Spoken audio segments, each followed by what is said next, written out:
আসসালামু আলাইকুম বন্ধুরা, সবাই কেমন আছেন? আশা করি আল্লাহর রহমতে ভালো আছেন। আজকে বন্ধুরা একটা ভিন্ন স্বাদের খুবই মজাদার একটা রান্নার রেসিপি করব। কচুরমুখী দিয়ে রুই মাছ রান্না করব।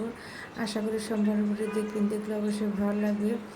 এখন আমি কচুরমুখীটা সুন্দর করে ভালো করে সিদ্ধ করে নেব বন্ধুরা। এখন আমি দিয়ে দিব তেল, পাতিলে তেলটা দিয়ে পেঁয়াজ কুচি দিয়ে দেবো। পেঁয়াজ কুচিটা দিয়ে আমি সুন্দর করে ভালো করে নেড়ে চেড়ে দিব, যে পর্যন্ত বাদামি কালার না আসবে পর্যন্ত নেড়ে চেড়ে দিব। দেখো বন্ধুরা, আমার পেঁয়াজটা বাদামি কালার হয়ে গেছে, ভাজা হয়ে গেছে। এখন আমি দিয়ে দেবো বন্ধুরা,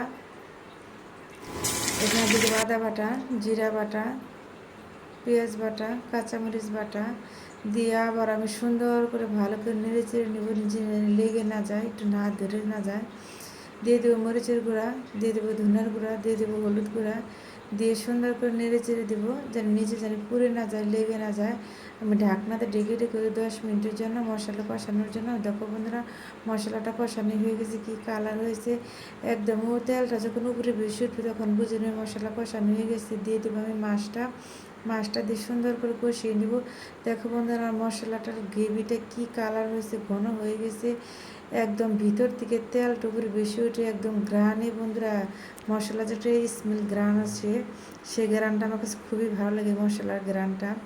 দেখো বন্ধুরা, মাংসটা মানে একদম মাংসের মতো একটা গ্রান আসতেছে, মাছের যে একটা তরকারিটা। এখন আমার মাছটা সুন্দরভাবে ভালোভাবে আমি কষিয়ে নেব, কষানি হয়ে গেছে। নামিয়ে রেখে এখন দিয়ে দেবো বন্ধুরা কচুরমুখিটা দিয়ে সুন্দর করে নেড়ে চেড়ে নেব। কচুরমুখী আর মশলার কষানি দুটাই যেন মিক্স হয়ে অন্য একটা সুন্দর একটা মানে কালার হইলো। দেখো কত সুন্দর লাগতেছে কালারটা, দেখে জিভে জল এসে গেছে। আবার আমি ঢাকনা রেখে দেবো 10 মিনিটের জন্য।